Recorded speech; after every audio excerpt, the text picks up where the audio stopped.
제9장 지금 곧 믿으라. 여러분은 지금 진지한 열심을 가지고 있습니다. 하지만 저는 여러분이 그 진지한 열심을 여러분의 그리스도로 삼을까봐 염려됩니다.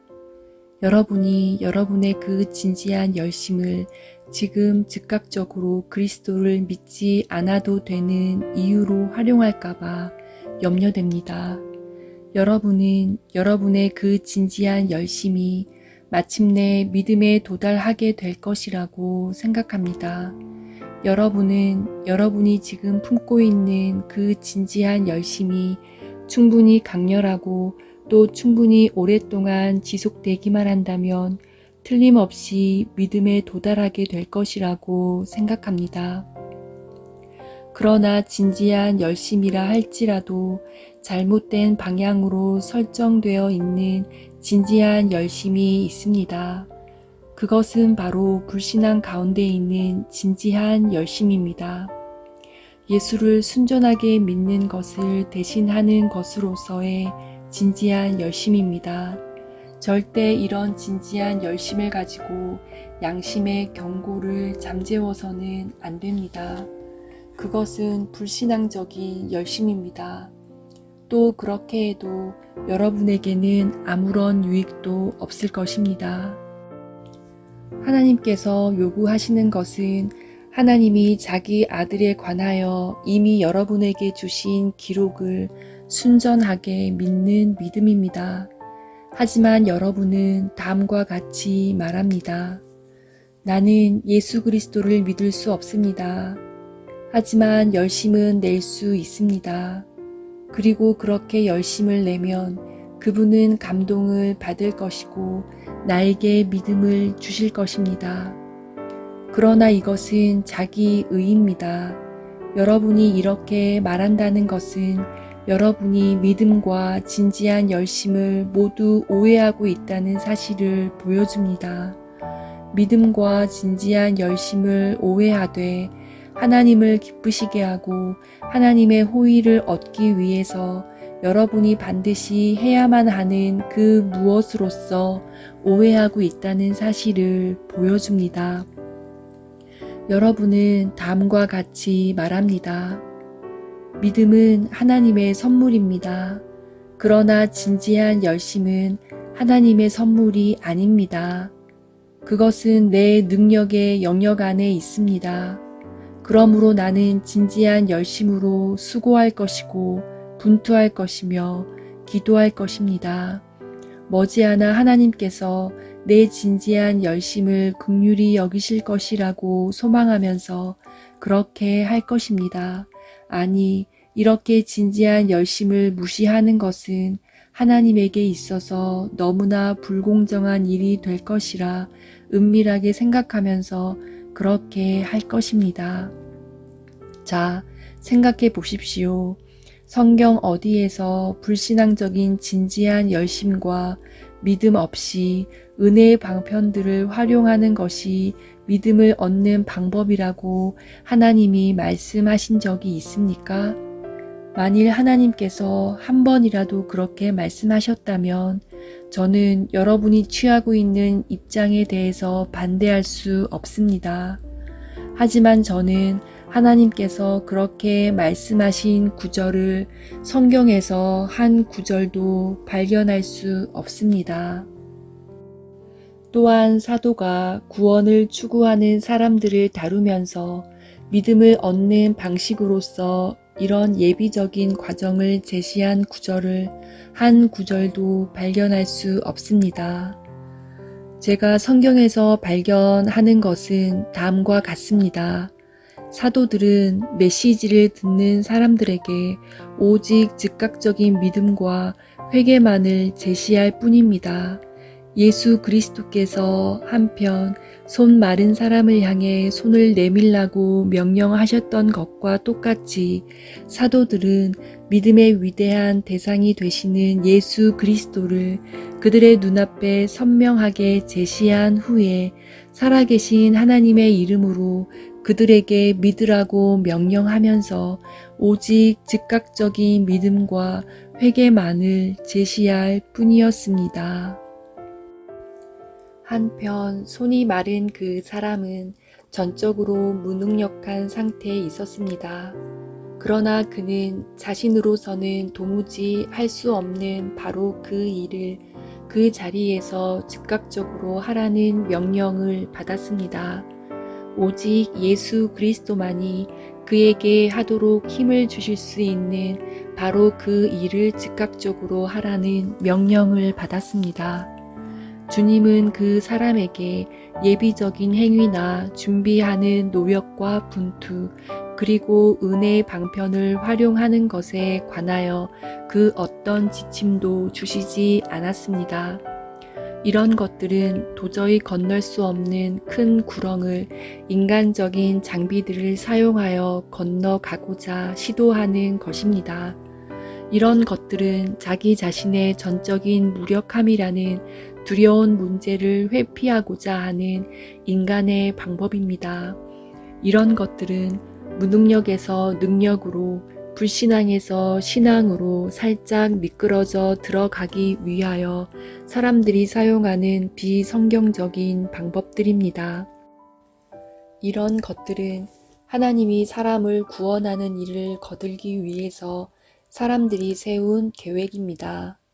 자신이 진지한 열심으로 분투하면 하나님께서도 자기를 불쌍히 여기시고 필요한 나머지 모든 일을 해 주실 것이라고 기대하면서 기가 막힐 웅덩이를 벗어나 조금 더 높이 올라가기 위하여 사람들이 스스로 만들어낸 사다리입니다. 이제 하나님은 온 세상의 모든 사람들을 향해 회개하라고 명하셨습니다. 그러나 하나님은 성경 어디에서도 회개를 얻을 수 있는 그 어떤 지침을 하달해 주신 적이 없습니다. 하나님께서는 죄인들에게 믿으라고 명하셨습니다. 그러나 그 어떤 예비적인 단계나 절차를 지정해 주신 적이 없습니다. 애당초 하나님 편에서는 우리에게 회개를 주시고 싶은 마음이 거의 없는데 어떤 예비적인 단계나 절차를 사용하여 하나님의 마음을 감동시키고 그 결과 하나님으로 하여금 우리에게 회개를 주시도록 만들라고 예비적인 단계나 절차를 지정해 주신 적이 없습니다. 바로 이렇게 하나님은 모든 사람들을 순종치 아니하는 가운데 가두어 두심으로써 그들을 믿음의 때까지 가두어 놓으십니다. 바로 이렇게 하나님은 모든 사람들로 하여금 자신들이 얼마나 무능력하며 죄악된지를 느끼도록 만드십니다. 그렇게 함으로써 그들로 하여금 자기 자신들을 구원하는 일에 자신도 조금이라도 무슨 기여를 할 수 있다는 모든 소망을 버릴 수밖에 없도록 만드십니다. 하나님께서는 거짓이라는 모든 은신처에서 그들을 몰아내시고 그들에게 그들의 이와 같이 오랜 노력은 아무런 도움도 되지 않고 오히려 하나님 자신이 제공해 주시는 즉각적인 도움을 거부하는 것에 불구하며 하나님께서 그들을 위해 이미 가장 기꺼운 마음으로 행하고자 하시는 것을 믿지 못하고 오히려 그들 편에서 하나님을 감동시켜 그렇게 하시도록 만들어야 한다는 불신앙적인 시도라는 것을 보여주십니다. 자기 의리를 가장 크게 드러내는 것은 이와 같이 믿으려고 몸부림치는 노력입니다. 믿음은 행위가 아니라 행위를 그만두는 것입니다. 그러므로 믿으려고 이렇게 몸부림치며 노력하는 것은 행위와 전혀 무관한 믿음을 행위로 만들려는 죄인의 시도에 불과하며 수고를 그치고 쉬는 것을 다시 수고로 만들려는 죄인의 시도에 불과합니다. 죄인들은 이전에 품고 있던 자기 자신들에 대한 신뢰를 버리고 그리스도의 넓은 품에 편히 안기려고 하지 않습니다. 그렇게 하지 않으려고 안간힘을 씁니다. 왜 그럴까요? 왜냐하면 그들은 아직도 자기 자신들을 신뢰하고 있기 때문입니다. 또 그들은 복음 안에서 자기들에게 말씀하시는 하나님을 신뢰하지 않기 때문입니다. 그러므로 나는 여러분에게 이런 예비적인 노력들을 더욱더 진지한 열심으로 실행하라고 격려하지 않습니다. 대신에 나는 그것들이 모두 자기 의를 드러내는 서글픈 징후라고 말씀드립니다. 사람들은 그리스도께서 그의 사역을 충분하게 완성시키지 않으셨다고 당연하게 생각합니다. 또 사람들은 여러분이 수개월 또는 수년에 걸쳐 많은 논증과 많은 간청을 하나님께 퍼부을 때까지 하나님은 여러분에게 믿음을 주시려는 기꺼운 마음을 품지 않으신다고 당연하게 생각합니다. 여러분이 그렇게 노력하면 하나님은 그때서야 여러분에게 복을 주시려는 기꺼운 마음을 품으신다는 것입니다. 그렇다면 여러분의 그런 노력과 싸움은 여러분이 생각하는 것처럼 축복을 받기 위한 겸손한 시도가 결코 아닙니다.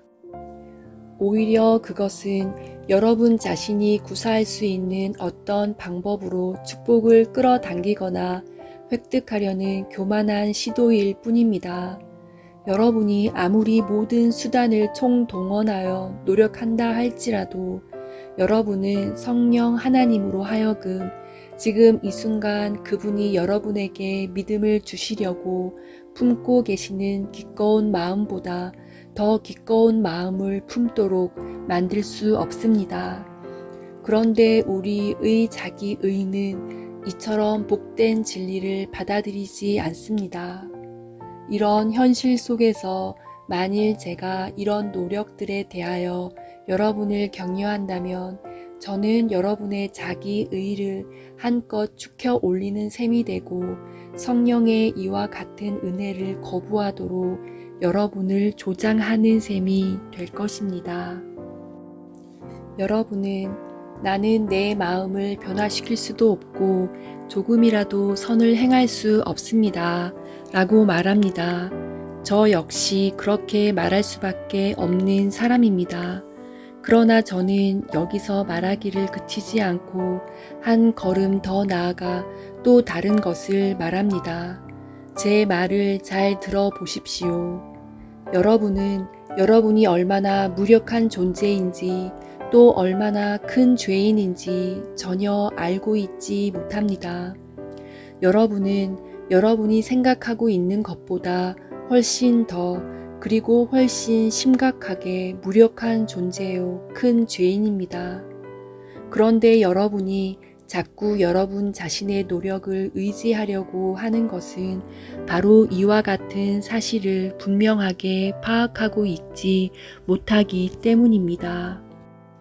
여러분이 무엇이라고 말을 하든지 간에 여러분은 아직 여러분의 연약함을 인식하고 있지 못합니다.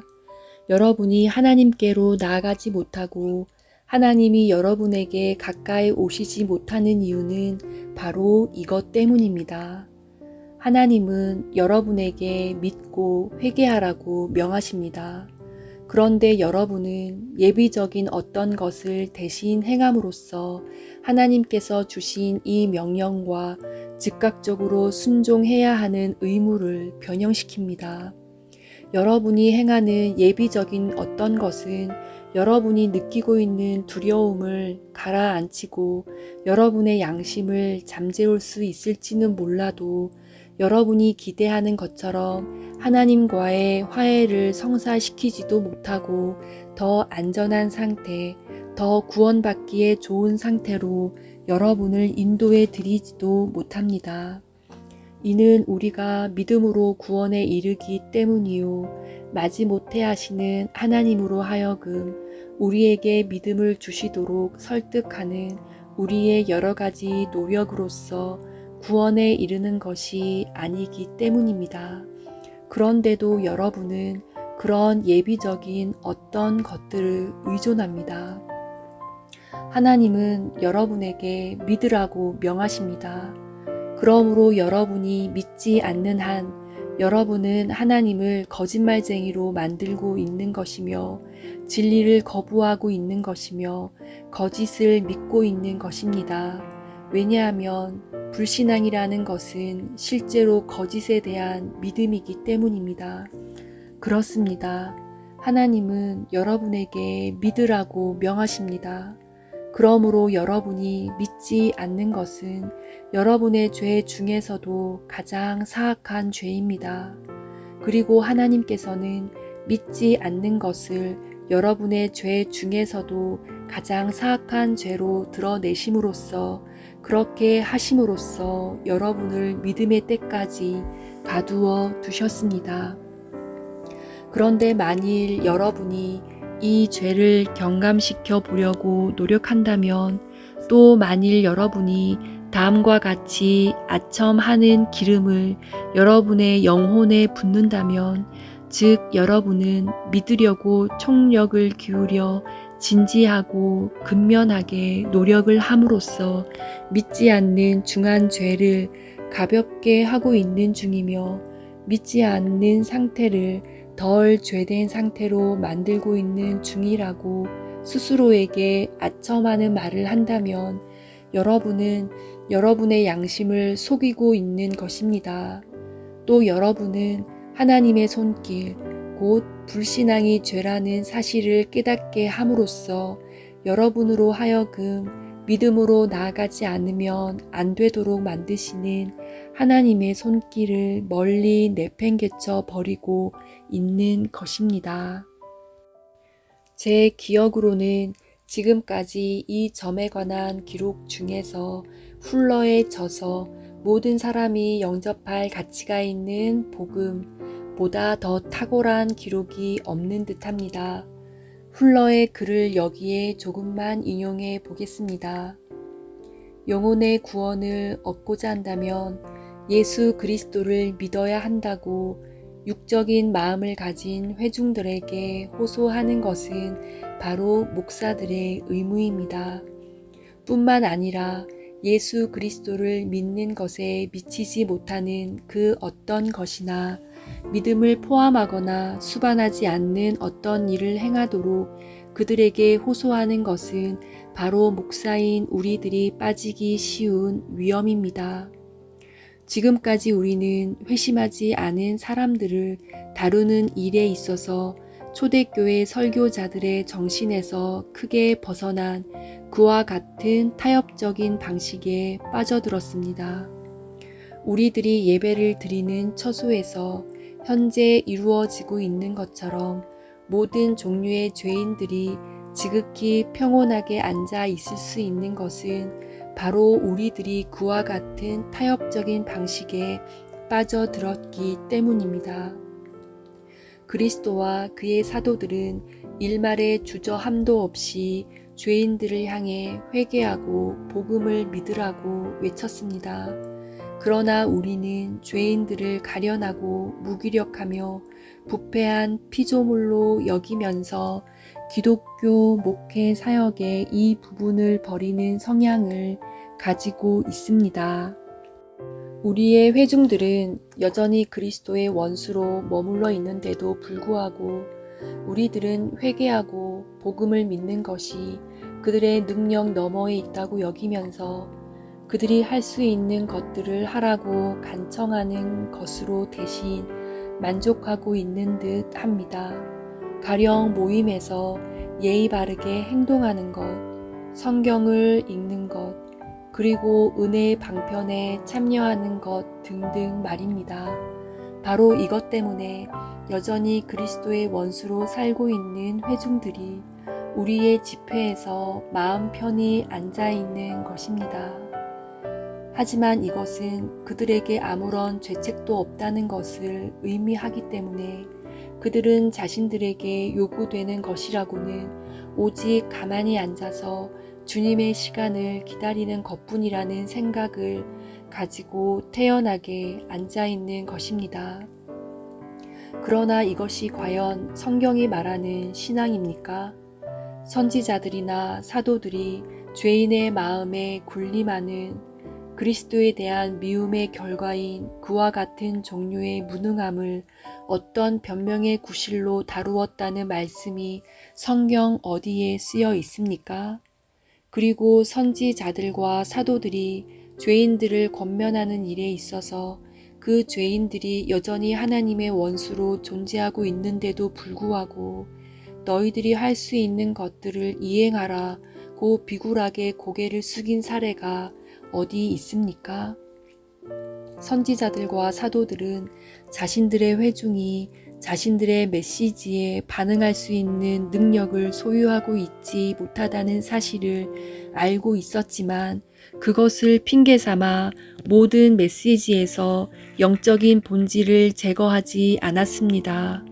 오히려 그들은 그러한 무능력을 마땅히 전해야 하는 의무를 경감시켜 주어야 할 이유로 보지 않았을 뿐만 아니라 오히려 그러한 무능력을 소유한 사람들을 가장 엄하게 책망해야 마땅하도록 만드는 이유로 보면서 하나님께서 주신 메시지를 그대로 전했습니다. 이렇게 단언해도 절대 무리가 아닙니다. 오늘날 하나님께 대한 회개와 우리 주 예수 그리스도에 대한 믿음은 의무로서는 인정되지만 즉각적인 의무로서는 인정되지 않고 있습니다. 죄인은 그런 회개와 믿음에 반응할 수 없는 것으로 여겨지고 그러므로 하나님께 회개하고 예수 그리스도를 믿으라는 강력한 권면이 죄인에게 주어지지 않고 있습니다. 그 대신에 죄인에게는 그로 하여금 회개할 수 있도록 또 믿을 수 있도록 성령을 보내어 달라고 기도하라는 지침이 주어집니다. 겉으로 보기에 죄인은 이 일을 할 수 있는 것처럼 보입니다.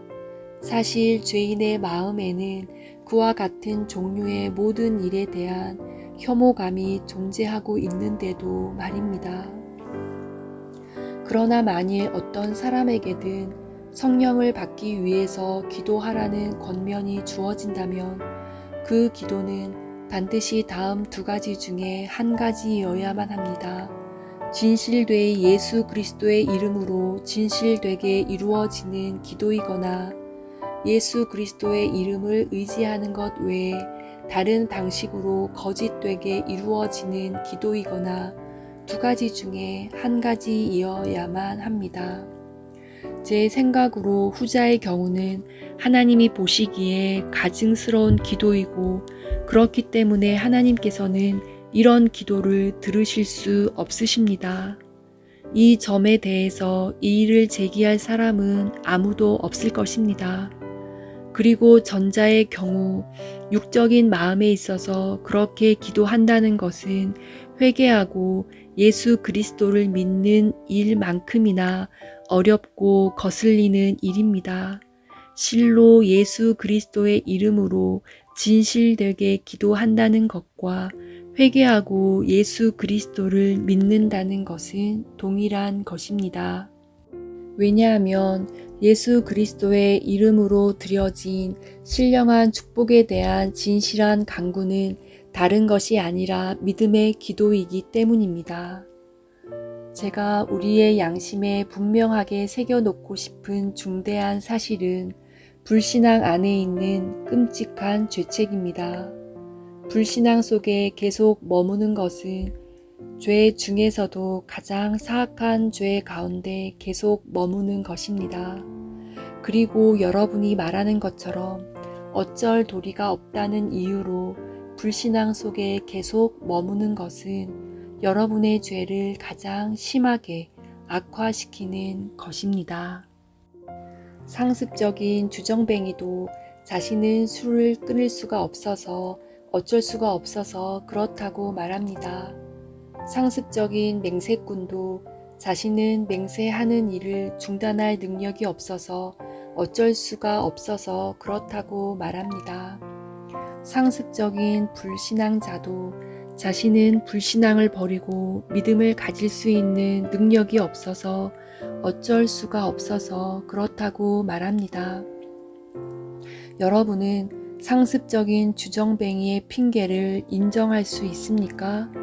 오히려 여러분은 바로 그것이 그 사람이 가지고 있는 문제의 가장 악한 측면이며 그 사람은 그런 식의 핑계를 들먹이는 것을 스스로 크게 부끄러워해야 마땅하다고 말하지 않습니까?